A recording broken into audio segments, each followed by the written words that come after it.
Okay. So somebody asked me why I was doing a little presentation on difficult clients, and the only reason, so when Sarah is the team manager for Northern Alliance, and she's awesome, and we were talking about different topics that we could cover because we're doing these trainings every week, and we're always trying to find something of value for you guys.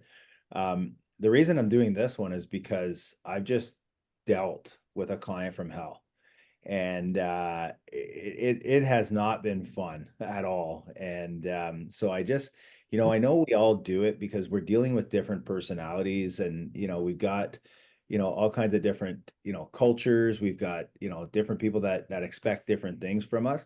So I thought that I mean, for those of you that don't know me, I've been doing this for 21 years, and we've sold over 5,000 homes with my team. So I've come across pretty much everything. It doesn't mean that it gets any better.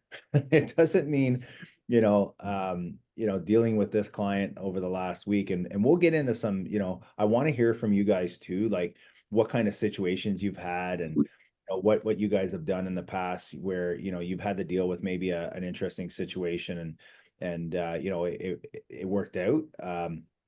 So basically, what we're going to talk about today is how to deal with clients. And the first thing is to have an objective, right? When you're dealing with a difficult real estate client, it's important to, listen actively. So listening is probably one of the biggest things that you guys can do, because I'll tell you what, you have two ears and one mouth, using accordingly, right? Because if you're doing all the talking, that means you're not listening to what your client wants, right? And it's hard for us sometimes, right? I'm a D personality. I don't know what personality you guys are, but you know, I like to be the one doing the talking. But what I've learned over the years as I've gotten older is the more I listen, the better the situation goes, right? And because if I'm listening, I'm asking key questions. What do you want? What do you expect? What are you needing from me? Right? So you have to have a little bit of patience. One of the things I'm going to recommend to you guys is read some books on personality profiles, right? Because you need to know what type of personality you're dealing with. And if you are very good at that, you will dominate in any sales, anything at all, right? Because you've really got to know what you're dealing with. If I'm dealing with, I don't know, a C personality that's like an accountant or an engineer or something like that, I can guarantee you they want a detailed presentation. They want to read the whole contract. They want to go through everything, right? That's not my personality. I mean, I have a real estate agent in the United States right now in Arizona. We just did a listing, and he wanted to go through everything with me. And I'm like, where do I sign? Right? I just want to see the three key points. How much? What's my commission? What's the contract date? Where do I sign? Right? And that was it, because I'm a D personality. So if you're dealing with a D personality, you better not be showing them graphs and charts and, and everything else, because you know what? You're going to lose them. They're going to be gone. Right? Yeah, Valerie. Yeah, Pierre, is there a book that you recommend? Yeah, the one that I like is personality profiles. There's How to Win Friends and Influence People is the classic, because all it does, it talks about personalities. There's a whole bunch of them out there that are good on personality profiles, but and there's different types that explain, like there's A, B, and C. Then there's ones that explain like, okay, you're a sanguine. So a sanguine is somebody um, who is you're really outgoing, a lot of fun, right? You go to a listing appointment with that person, and they're offering you a glass of wine, you want some food, you want to, all they want is a friend, right? So you don't need to talk about graphs and charts with them either. You're going to talk about relationship building, and this is going to be fun, it's going to be a good experience, and so on and so forth. So again, it comes down to listening, right? What are you looking for? What are you expecting? Because a lot of times we go into to get a listing, or we're going in to deal with a buyer, and we're just selling, selling, selling, selling, right? And halfway through the conversation, they're already in, but you keep selling because you're overselling. So you got to know, and you got to be able to read, the different personalities that you're dealing with, right? And I mean, that's going to help you address, their needs and what they want. And at the end of the day, if they're happy, everybody's happy, right? So remain calm and composed. This week, I was not calm and composed during a certain situation with this client. And luckily, I had my wife there to calm me down, right? So I'm not wanting to answer the phone. This client was calling me, okay? She called me 6 or 7 times in a row because I wouldn't answer the phone. I was on another call, but she kept calling and calling and calling. And I'm like, who does this? Right. And then the other thing is, she's also calling me at 9:45 at night. Right. And then the next morning, it's at 6:45 in the morning. And I'm like, what the, like, seriously, like people have no respect for our time. Right. So I have a rule. I don't usually answer the phone after 9 o'clock. I used to have a rule that I didn't answer before 9, but I'm up at 5. So by 9, I've got a full day in. So I do answer the phone usually in the morning. But so they just didn't have respect. So, and the other problem I was having was with this particular client is that when they asked me questions, I was actually trying to answer, but they wouldn't let me answer. Again, they were not listening to me at all. They just kept talking over top of me, which drives me absolutely insane. So I had to get off the phone, right? I said, I've got a lawyer calling me right now. I'll call you back. And I literally have to get off the phone so that I could calm down. And luckily, my wife was there to help me calm down because I was just ready to fire this person. And we're almost at the finish line. We're dealing with we're dealing with an amendment. And, this is the thing. We got the person full price. I got them $50,000 more for their house than they interviewed 3 other agents. The highest agent was 550. I was at 599. We got them 599. And then the person came in and said, we want $1,500 off because of all the things we found in the inspection. And they didn't want to do that. They didn't want to do it. I'm like, you're about to lose this deal over $1,500. Now, I wouldn't have let the deal fall apart. I would have kicked it in myself. But that's being difficult, right? And her thing was, well, you know what? We had to accommodate their closing date and we have to leave our house early now. So we have to go rent a house for a month. I said, but I got you full price. And you also just told me that the other agents, the highest price they gave you on your house was 550. I just got you 599.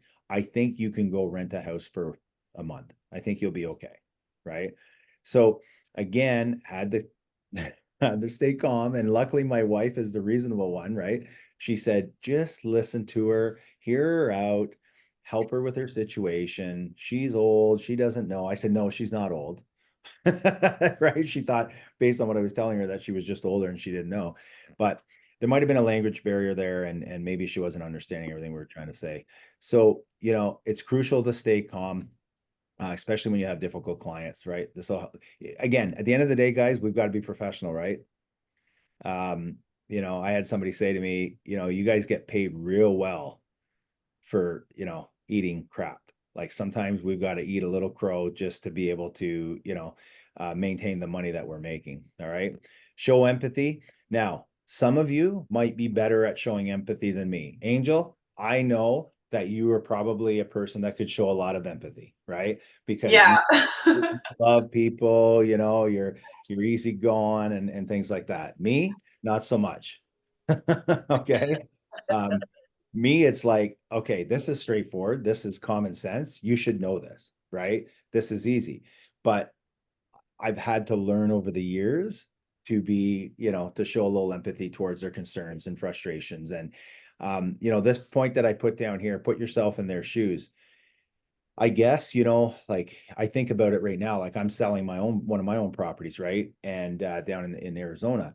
And I'm dealing with a real estate agent and I'm like now I'm getting it, right? You didn't call me with feedback. Why do I have to call you all the time to find out what's happening? Right? And I'm thinking that's not good service. So we have to think about that with our clients and what we're doing, right? So now, I don't know if anybody here's, I'm sure you've all sold your own property, right? Maybe prior to being in real estate or something. But the nice thing about it is that you know what the frustrations are. So maybe we have to put ourselves in their shoes and understand that, right? Communicate effectively, right? Clear and timely communication is key when dealing with difficult clients. These people, like I know a regular client that's easygoing and whatever, they want communication. But when you're dealing with somebody who maybe is a D personality, and they want information, it's better for you to call them before they have to call you. Always. All right. Because the more you communicate with them, the less headache they're going to be. So don't let it go 30 days. And I've done this, guys. Like I've done all this. I've made all the mistakes. Um, and I've gone 30 days without calling a client and they're upset, right? They get upset because if they don't hear from you, I'm going to tell you this is what they think. They think that they're overpaying you to start off with. And if they don't hear from you, they think you're doing nothing. They think you're golfing. They think you're out on your boat. They think you're doing whatever. Okay. I've learned that I shouldn't post my golf rounds so much anymore, right? I've stopped doing that once in a while because they're following you on Facebook and they see you golfing or they see you on the beach or boating or whatever. They're thinking, hey, this guy's never going to sell my house because he's too busy doing all these other things, right? So I've got to be, you've got to be careful doing those things. But the big thing is you got to make sure that you're communicating on a regular basis. Give them a call once a week, right? Put it in your calendar and give them a call every Friday, right? Here's the update, or every Monday, right? Block some time out to call your listings. Now, we've got a lot of listings and I manage to call everybody and I stay in touch with them and I'm religious about it because I know that that's what I would expect and that's what I would want. So I stay in touch with my clients on a regular basis. And that's why I get referrals. That's why people, continue to use us for 20 years, right? And they refer their kids to us because they know that we communicate and we get the job done. All right.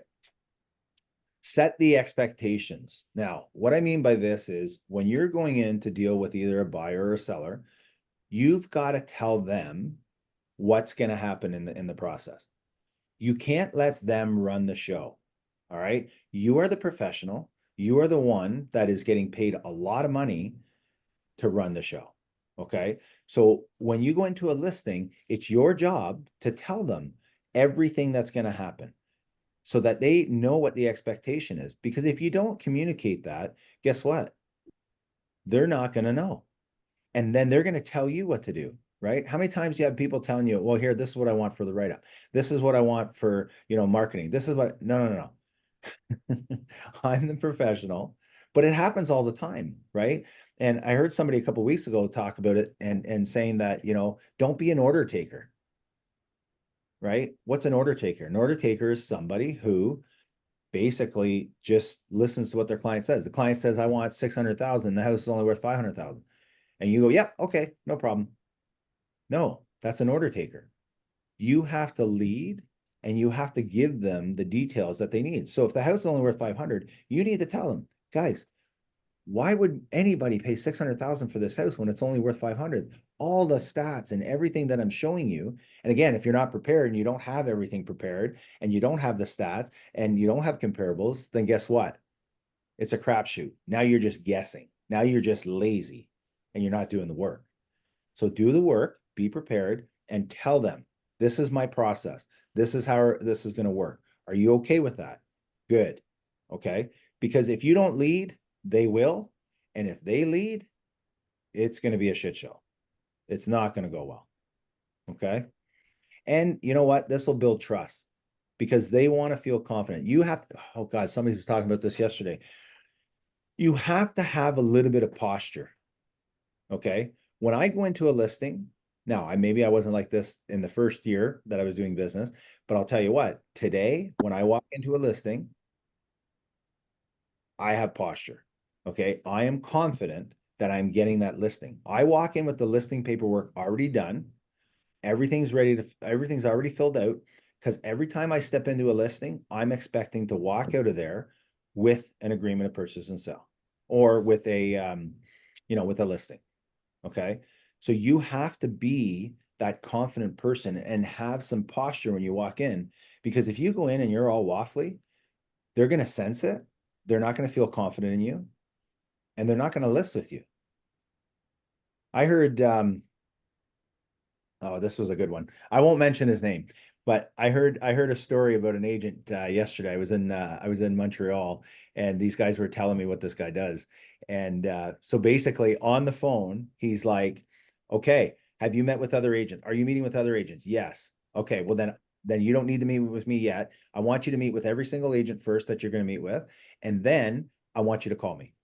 Okay. So then they call him and they go, all right, we met with the other agents. We'd like to meet with you.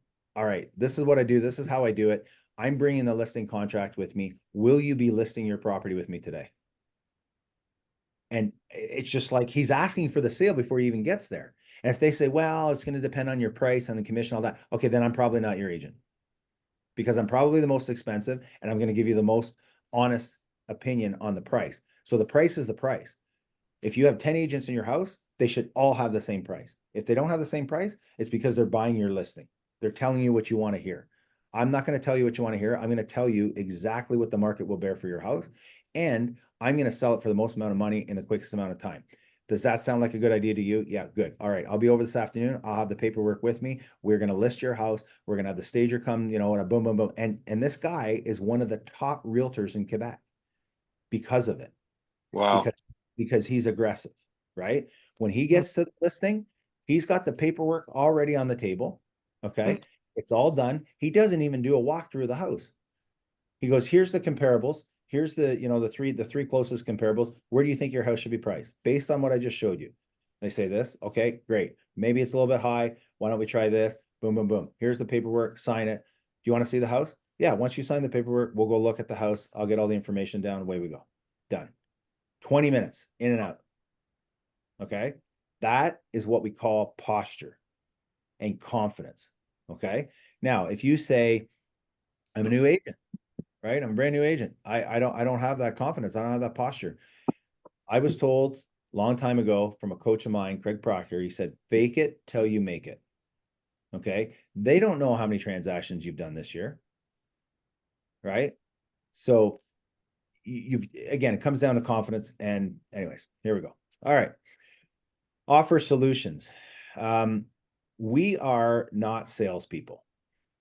We are solution solvers. Like the more problems you solve, the more money you make. Period. Right. So if you only solve a few problems this year, you're going to make a little bit of money.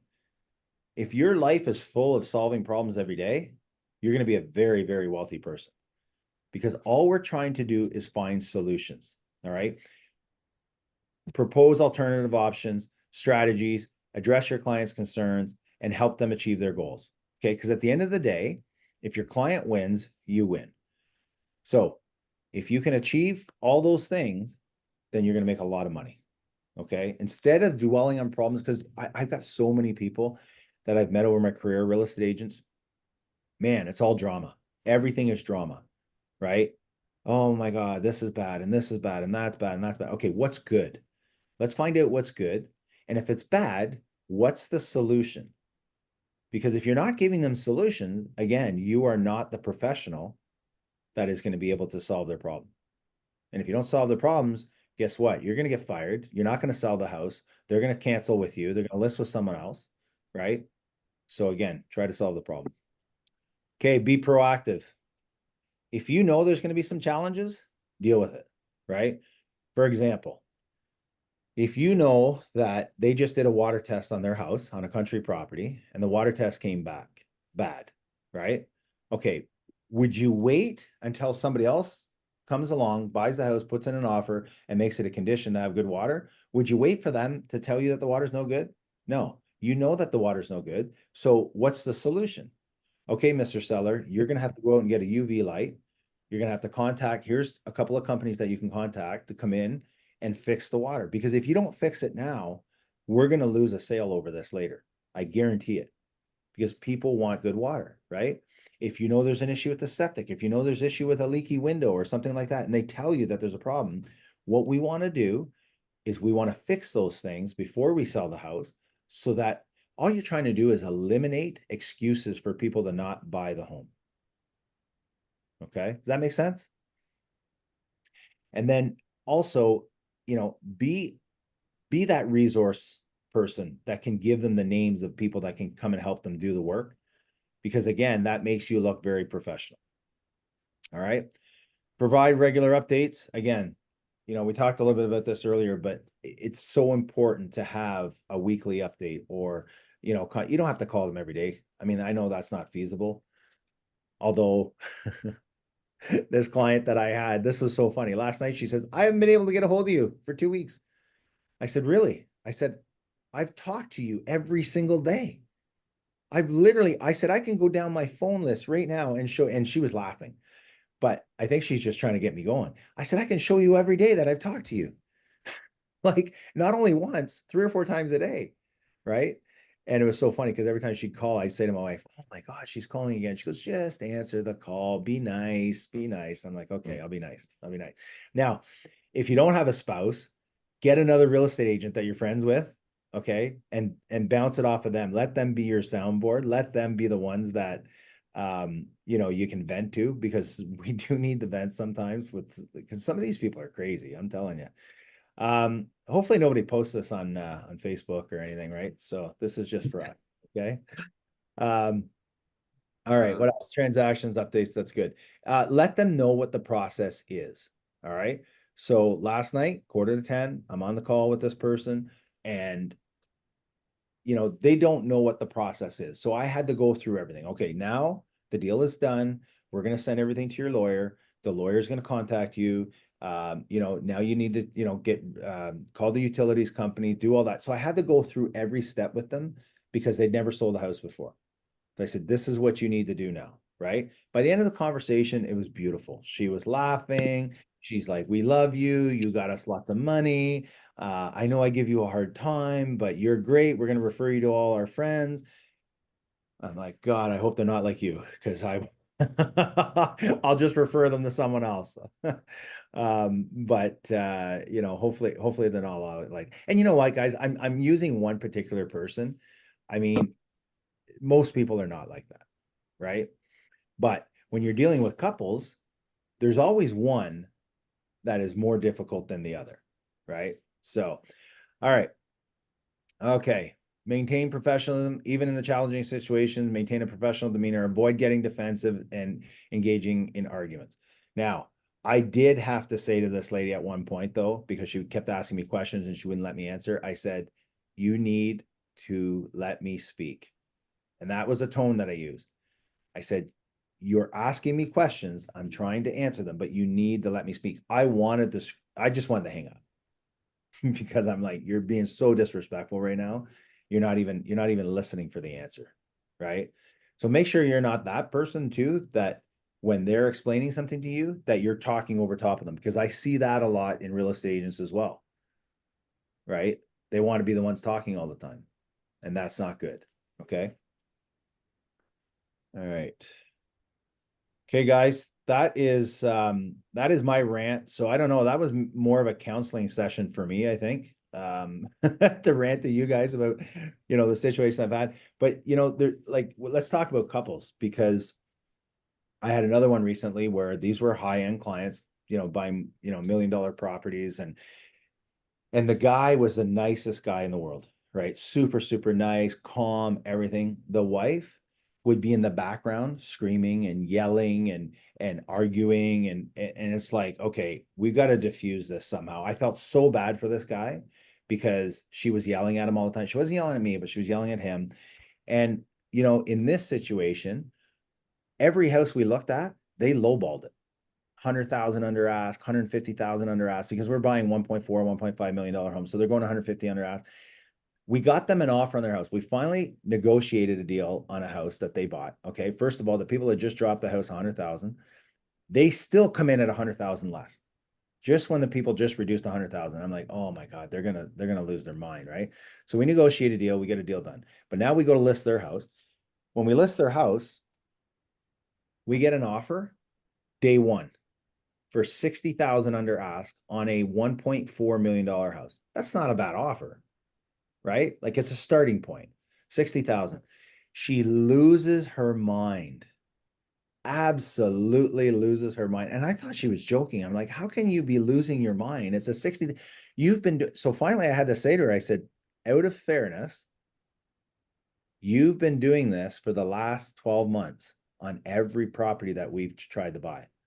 So did you expect anything different when you were to sell your house? Right. And they were so difficult. She was so difficult dealing with the whole situation. She was taking the mirrors out. They had a waterfront house. They wanted to take the dock with them. They wanted to take all the lights in the kitchen. I'm like, guys, like $1.4 million and you're taking a $50 light or, oh, and then one of the things that was almost a deal breaker, the person buying it wanted the, those little mats that go in a workout room that are just styrofoam, you get them at Costco, right?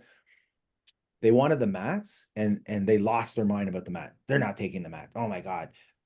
Anyways, so we ended up, I had to work through that, right? Be careful what you wish for. This year, I wish to sell more homes, but with selling more homes comes more problems, right? So again, had to solve the problem. I had to bite my tongue. I had to be professional as much as I didn't want to be professional. And I had to just make them happy and I had to smooth it out. So again, how to win friends and influence people, right? So you got to be able to lead them through the transaction with solutions, right? So we ended up pulling this one through. At the end of the day, guys, $60,000 worth of commission. Okay. So was it worth listening to them bitch and complain a bit? Yes. At the end of the day, got paid well to listen to them, right? So if you're willing to do that, then you will get paid well. You will do a lot of deals and you will navigate through all these things. All right, I want to open it up. Does anybody have anything at all that they want to discuss? Any situations that you've run into that you want maybe some advice on, or there's something that we can help out?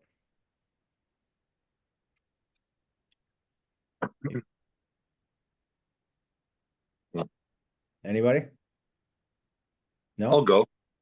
Yeah. I'll, Yeah, go Johnny. um, so I met a potential client at an open house a couple of weeks ago. She asked me to come in, give her an evaluation on her home. She lives on Glencastle, so you're familiar with the area. Anyway, I did some comparables and stuff, and went back and saw her. And anyway, uh, gave her the price. Obviously, she wasn't happy with my price. She thought her house was worth probably $50,000 more than what I appraised it at. And I told her my price was 625 based on comparables that I saw. And there's a plus or minus 5% in there. Yeah. And she thinks her house is worth probably 700, Mm-hmm. and it's not. And it's not. And anyway, I was talking to Pat and Trevor the other day about it. And anyway, I'm looking. She's kind of gone cold on me, and I don't want to buy the listing offer and promise her the moon. And I told her that. I said, I'm not gonna tell you it's worth 700,000 because you think it's 700,000, and 2 weeks down the road you're gonna say, John, you're an idiot. Yeah. I said, if you think it's worth 700, then I don't know if I'm your guide, but if it comes down to it, I'll try it. But I just don't want you to come at me and make me look like the bad guy. I said the market shifted since 2 years ago, right? Like it's not the same market it was 2 years ago. Anyway, she's gone cold on me. I've reached out to her a few times. Actually, the house that I just sold yesterday is the one on McEwen Drive, which is kind of a comparable for her. So I was going to circle back on that and say, hey, I actually got this one sold for us. It took a bit of time, and it had been on the market a long time. What do you think? And let's go. How would you approach it? So the biggest thing is if you have, the comparables, right? And the stats. So Yeah, what I tell people is, listen, I'm not the one that makes up the price, on the right? market. Yeah. You know, and the indicators are what is sold. So some of them can still be for sale, but those are maybe still people that are, in COVID, thought process and thinking that they're still going to get what we got in COVID, but that's not the case today, right? So here are the comparables of what's actually sold, and this is how long it took for them to sell. Because I know that property you're talking about, and that took a long time to sell because Oh yeah, when that it was overpriced, yeah. right? It's still high end, but it's a beautiful property. Yeah, right. So when I show them the comparables and I say to them, where do you think you should be priced based on this? And some people say, wow, I want somebody from Toronto to buy my house, right? We get that summit all the time. Right. Oh, somebody from GTA is going to come here and buy our house, or, and I'm like, just because they have money doesn't mean they're stupid with it. They're actually even more careful with it. And what ends up happening is they're so careful with it that they do their research. And now, I mean, with house stigma and all that kind of stuff, people have access to information now, right? So Right. it's not like we can fool them. So they're going to know whether it's a good deal or not. And if the real estate agent's doing their job, they're going to know whether it's a good deal or not as well. Right. Right. So it's that conversation is happening on every single listing appointment I go on.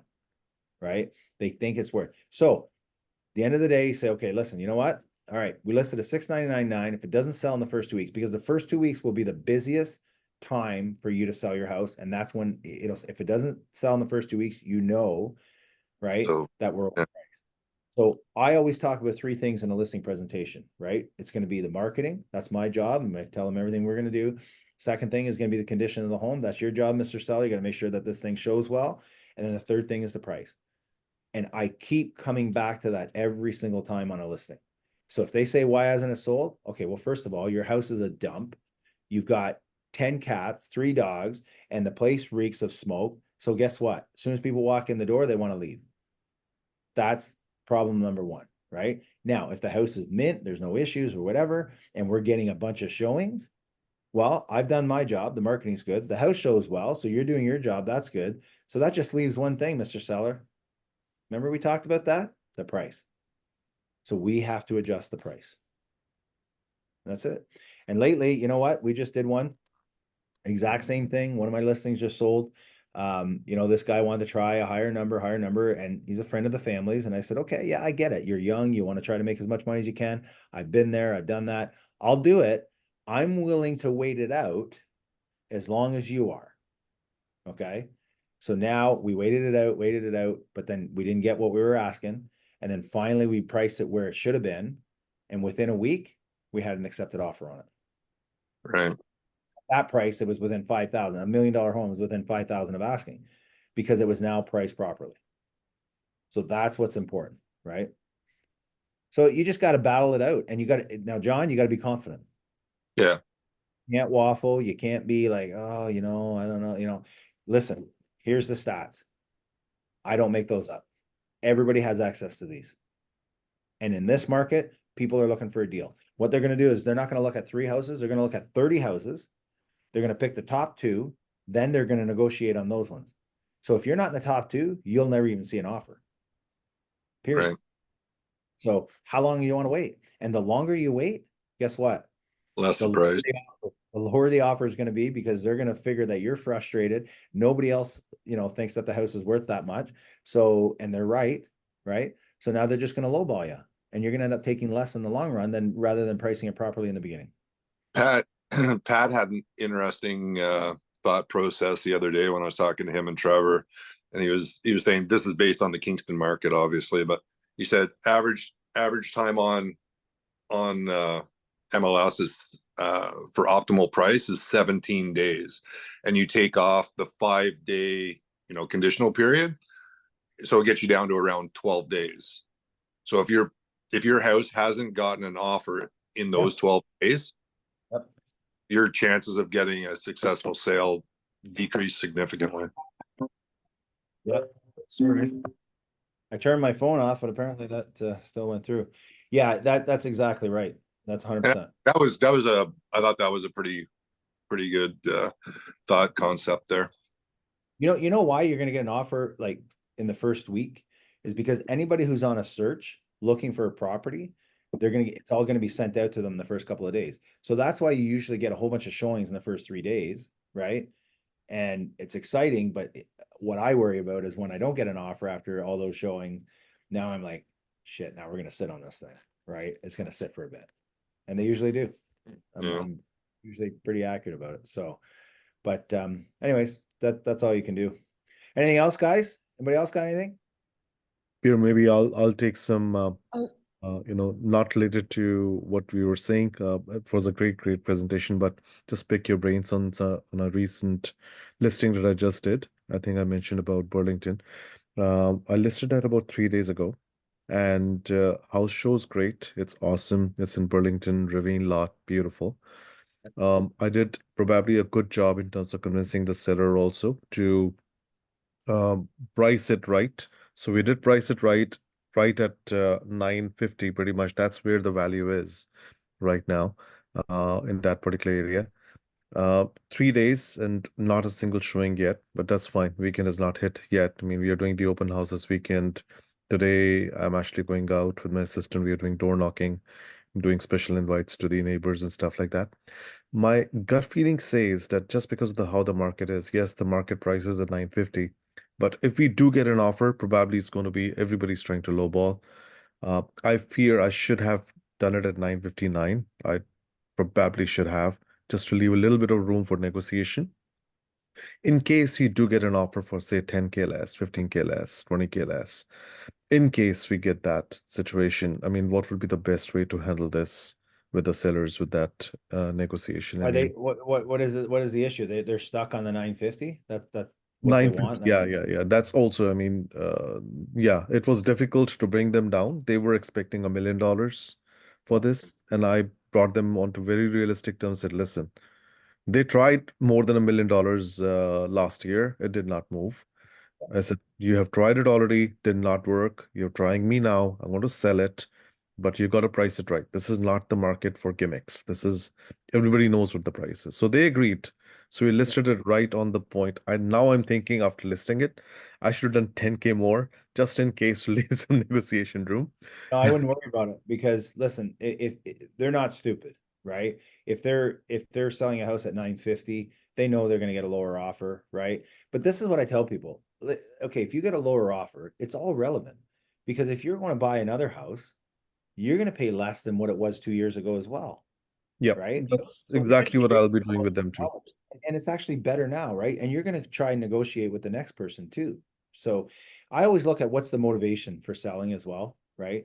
If there's a motivation there, that's when I'll try a little bit higher because if I know they have to go, then that's okay. We can do a price adjustment in a week or 2 weeks. And I'll even say to them, one of the big things that I do is if we do list it higher, I'll say, listen, in 2 weeks, here's an amendment to change the price in 2 weeks. So in 2 weeks, we go to my price. Is that fair? We'll try yours for 2 weeks. Doesn't work, 2 weeks, boom. Because I don't have to call them in 2 weeks and they say, oh, well, let's wait another 2 weeks. No, no, no, no. This is what we agreed on. You signed it. We're going to the new price. Yeah. But in this case, they agreed to my price. Well, then they're not stupid. They know, they probably know that what it's worth, right? But guys, you got to remember, this is what people think about real estate agents. They think that we're going to go in and just give them the lowest price possible on their house so that we can sell it fast and just make our money. That is the seller's mentality. So just be aware of that. Like I like to say to them, listen, I know I'm the bearer of bad news, right? Especially lately, I'm telling people because I know there's other people in the neighborhood that have sold for more money, 2 years ago, 3 years ago. I'm the bearer of bad news. But I would rather be honest with you up front and tell you so that you're not upset with me in 3 months, 4 months from now because your house hasn't sold. Right. And if they honestly believe you and you're being good and honest and genuine, then guess what? You'll be fine. You'll be fine. Now it's your job when you get an offer, just negotiate as much as you possibly can for your client. Yep. And at that point, it'll be their decision whether they take it or not. That's it. Thank you. Appreciate that. Yeah. Valerie, did you have something? Yeah, well, I had a question, but it's more about how do you deal not with clients, but with other realtors? So maybe you should do a call about like collaboration between realtors, because I Yeah. have like an issue right now with another realtor, and like the clients are good, but the collaboration between me and the other realtor is just how do you say, like it's really hard, and Yep. he's coming like really aggressive, and even his clients are becoming aggressive because he is so aggressive, like, and I don't know like how to tell him just like get the fuck out, or like fuck this, and are just how can we collaborate. I get I'm it. just trying to Yeah, see like I how. get it. We just talked about this, I think a week ago at one of our Wednesday morning meetings. And it, okay, so dealing with clients is one thing. Dealing with realtors is the same thing, except you know, now you're dealing sometimes with people that have big egos, right? Especially if you're dealing with a really big producer, they got a big ego and they feel like they got to win all the time, right? So the way I tell people to deal with this, like I don't usually get that because I've been around a long time. So, you know, we've gained respect because of that. But I also don't treat like a brand new agent like crap. I don't talk down to them. I try to, you know, I want other agents to like me. I really do, right? Because when we go to do a deal, I want them in my corner, right? I want them to work with me, not against me. And if I'm a pain in the ass for them every time I do a deal, then guess what? They will not want to do a deal with me down the road, right? And if they got the opportunity to help another agent over me, then they will, right? So what I tell people is, listen, okay, say John is the other agent, right? And he's just being ego and he's flexing and you know he doesn't want to give and it's all about winning for him, right? I'm just gonna say, hey John, listen, I want to win as much as you do, but you and I won't win unless our clients win. So if we can solve this problem in this situation and we can make this all work, you win, I win, right? And if you're negotiating on price, I flatter the other agent. I say, you know what? You did a great job. I just did this with a guy 2 weeks ago, okay, buying one of our properties. He was negotiating. And I said, I get it. I get it. You're trying to do something good for your client, but you just negotiated $30,000 off of a, you know, $599,000 house. I said, you did a great job. Like you killed it, man. Your client should be kissing your feet. Like you just did something really, really good. You got that house for your client for below market value. You know that, right? And he's like, oh, I didn't know that. I said, no, I know the stats.